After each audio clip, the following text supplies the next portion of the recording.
I'm going to share with you the 7 critical lessons that allowed me to crack the first $1 million month with one of my businesses, completely evergreen, not launch-based. These lessons allow me to not only make much more money than ever before, but to also do this with much less time investment on my end. In fact, I reached our goal while spending time with my family, my fiance, and myself. Still a lot of hard work though, has to be said. But even if you feel like you're miles away from these types of numbers, these principles are exactly what you need to implement right now to avoid the traps that keep most info businesses small. Because as your revenue scales towards $50,000 to $100,000, maybe even 7 figures a month, the risk increases, overhead climbs, the mental game really becomes your biggest bottleneck. That's why I'm breaking down my 7-point framework for hypergrowth so you can scale and automate your info biz faster and with more certainty.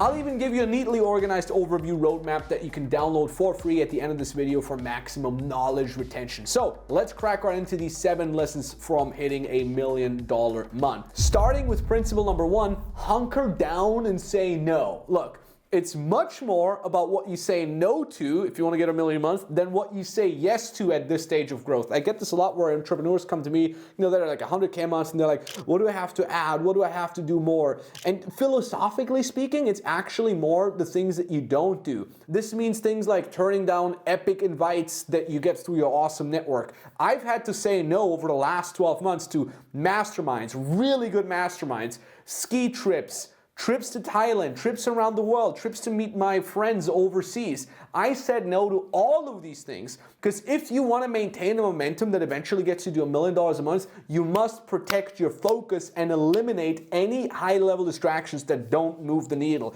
You have to be a little crazy with your time at that level until you get to a level where you can have more and more spare time for yourself. But until you are there, you also must say no to any sort of shiny object syndromes. The amount of people that come to me and make 50, 100K a month with their main business and they start a side hustle, they start putting more effort into investing their money, fuck all of that.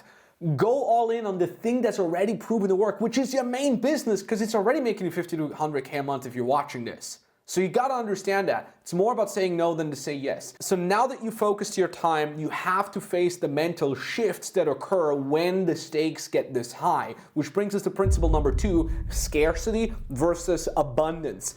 The higher the amount you make, the higher the risk becomes, right? You have much more staff, much more overhead, you have much more ad spend, which can really trick your brain into a scarcity mindset. Think about it like this. Even with your overall profit becoming higher, you're making more money at the end of the day, your margins may feel much tighter, right? So maybe your margins aren't 50% anymore, maybe they're only 30 or even 20%, but because you make much more money, you take more money home, but it feels a little riskier. You need to be very wary now of what thought patterns your mind falls into at this level. Are you falling into anxiety?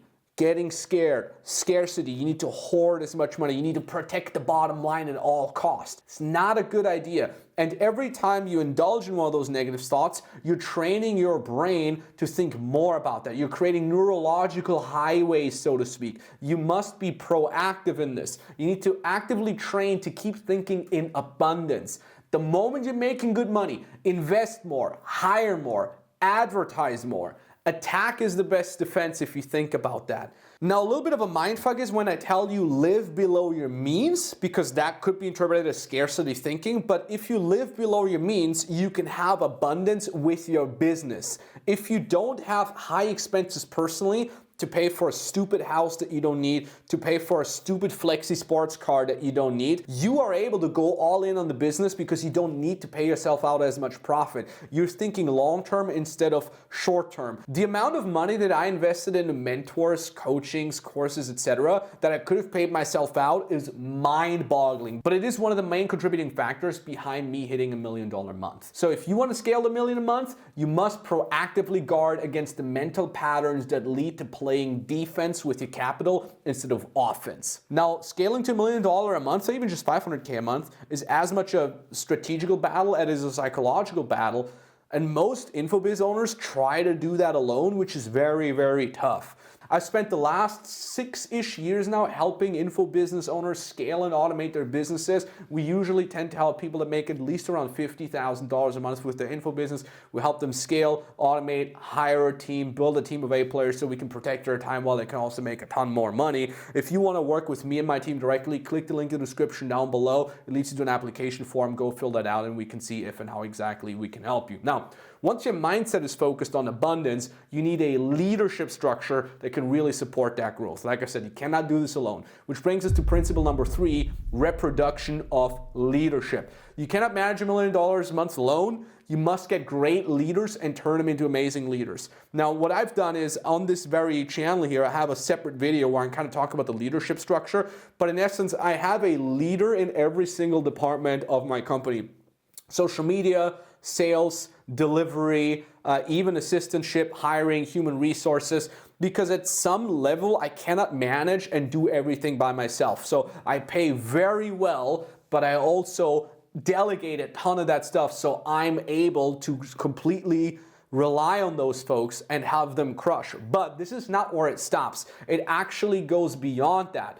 It's actually a great idea based on John C. Maxwell's 5 level of leaderships. And level 4 is people development reproduction, meaning you help your leaders turn their own team members into leaders as well. As your company grows, you cannot have leaders take care of their own team, because if they have like 20 people in their own team, it will be very hard for them. So underneath them is usually a so-called pod structure. So for example, the head of delivery, he has 4 or 5 senior coaches, pod leaders, so to speak, like a pod of whales, that take care of some of the junior coaches underneath them. Again, you can watch that extra video that I've posted on this very channel. What you need to understand here for this lesson is develop leaders and have them develop the people underneath them into leaders as well, because your growth is limited by your ability to develop people who can lead without your direct involvement. Now that you have the internal leadership, you need to look at how you're getting clients very consistently and in large swaths of numbers in today's low trust environment. Low trust environment means everybody nowadays is lying and there's only a very low number of people that are actually legitimate. You know this, but also your clients know this, which means you need to find a way to create high amounts of trust and authority at scale, which brings us to principle number 4. Organic content is no longer optional. You have to understand this. Now, this is a tiny channel here. This freaking video is probably going to get like 50 views, but it is still absolutely crucial for me to continue to bang out these videos. So even if you are doubling down on paid ads like we are doing on many front ends, personal branding is now essential for every business. Let me illustrate that. If you're seeing the all-time greats nowadays, people like Alex Hormozy, Cole Gordon if you're in the sales space, Jeremy Haynes, the OG of OG Jedi marketers, if those folks at the very top are spending huge amounts of money and time on their own brands, even though they're already making all this money, then what the hell are you and I doing here? You need to go all in on personal branding. I don't care how much time it takes, and I don't care if you're only getting 50 views. If you don't go all in on personal branding, you're gonna have an increasingly harder and harder time. I am working on this shift myself. If you've seen my content in 2024, 2025, I posted very little. Not in 2026 though. I'm going all in because I know how important it is to go all in on personal branding. So if you want to reach over $1 million a month and beyond, even if you just want to hit 100K a month, you must treat your personal brand as a core business asset. And the thing is with that is, if you're used to direct response marketing, you put in this much ad spend and you pretty much see it perform or not very quickly. You have to get used to the more slow burn of a personal brand. It has a very much compounding effect. With personal branding, we always say nothing happens until everything happens. With a lot of our beginner clients who are coming in that we help go viral, they hit their first viral video. Some of them hit their first viral video in the first week already, if they're lucky, but that is not the norm. For most other people, it's usually compounding over weeks, and they get a couple videos that get 2,000, 3,000 views, and then all of a sudden 10,000, 20,000, and then one hits the million views mark. So it's very much something that is based on consistency and patience. But Even the best brands can't save you if you don't have the boots on the ground, so to speak, to handle all the demand. Which brings us to principle number 5, ABH. Always be hiring.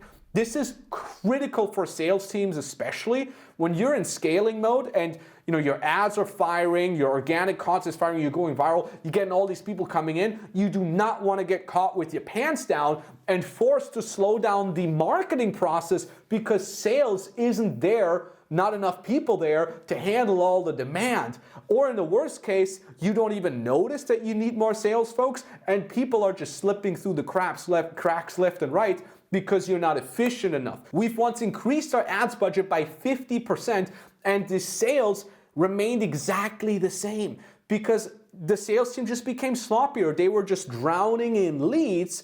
They became sloppier, and when we said let's dial it back down, we still made the same amount of money. Only once we hired more staff and ramped them up quickly, all of a sudden we could scale. But here's the big lesson that cost us multiple $100,000.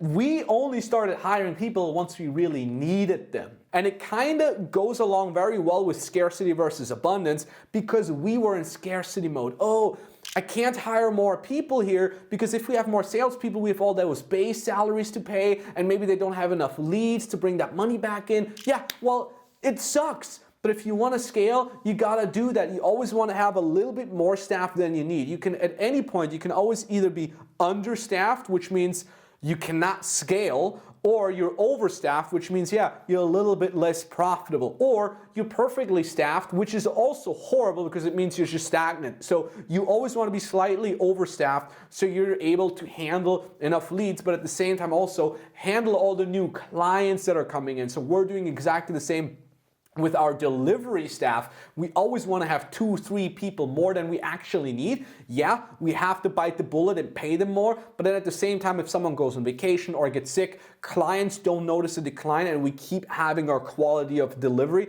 at the utmost highest standard. So if you want to scale, you have to hire ahead of the curve, even when it feels uncomfortable. Ideally, you never stop hiring. You'll always be hiring, even if the position per se doesn't require to be covered right now. And as your team and revenue grow, your internal bar for excellence must grow with them, which brings us to principle number 6, revenue and standards. So as your revenue grows from 100K to 200K to 500K a month and beyond, your standards for your product as well as the staff that you're bringing on must grow proportionally. You cannot accept the same level of output or quality that you did when the business was smaller. I'll give you an example to really illustrate that. One of our top sales guys was literally so good. He saved our ass back in the days when we were at 100 to 200K a month. And as we were growing beyond that mark, we cracked 500K a month, 600K a month. That person remained stagnant because he thought he's the shit. He was the top guy for a year or two. But now, as newer people came in, they would come in at a higher level already. He all of a sudden went from one of the top guys to one of the least performing guys because he, on an individual level, could not grow along with the company. But so do you need to grow as a CEO as well, and your standards to your product, to your staff as well. You need to be the driving force behind it. One of my very first mentors, shout out here, used to tell me, you get what you tolerate. And you will feel that heavier and heavier the higher you grow. If you tolerate anything else but excellence, it will break under the pressure. The more pressure you put on to your systems, to your staff, and the more tolerance you have to non-excellence, the easier it will be for cracks to form and the whole house of cards falling apart. You do not want to have that happen. So to sustain these numbers, you must become obsessed with raising the bar for every person and process in the company. So if you're listening to this and you're like, well, Max, I just want to make a ton of money so I can fuck off to Dubai and be cool and flex on my broke friends. Well, good for you. Fuck off from my channel. We're only here to get really good at what we do and to keep growing and to keep building. You might not have developed the mental maturity yet to really understand that this is a lifelong game and that you as a business owner must be committed to continuously grow. This is not a genie you could put back into the bottle. At this point, you have the responsibility to your staff, to your clients, to your staff's families, and to your clients' families, and to your family as well. So if you just want to make a ton of money to be cool and then travel the world, okay, go fire everybody and go back to 20, 30K a month for yourself. It's totally fine as well. Once you're mature enough, go build something real. Now, finally, here's a secret to keeping those customers once you've actually reached this level, which brings us to principle number 7, my all-time favorite one, that is over-delivering. You must always reinvest in delivery. Money, time, effort, thinking. Even if there isn't an immediate visible payoff on the balance sheet, this is really funny because you're like, well, we're making all this money. We've got all these clients coming in. Like, what do the clients care if my product is up to date? They've already paid us. But what you need to understand is that delivery improvement is a long-term game. You don't just want to close your clients on the front end. You want them to prolong. You want them to stay on board. You want them to be upsold. And that could only really happen when they feel an incentive behind giving you more money, when they have the conviction that if they pay you even more, they will get even more. And that could only happen as long as you are committed to this too. We have a little announcement channel in our Slack group for all of our clients. Every single week, I'm announcing a new thing that we're adding, a new improvement, a new replacement of an old method that has now been improved. And every single time I do this, client tell me that they are not used to that if they bought somewhere else before. I'm not doing this to promote my stuff here or whatever. Again, I'm getting like freaking 50 views on this. I'm doing this to illustrate to you how appreciative your clients will be when you are committed to over-delivering and how much it will eventually also make you more money.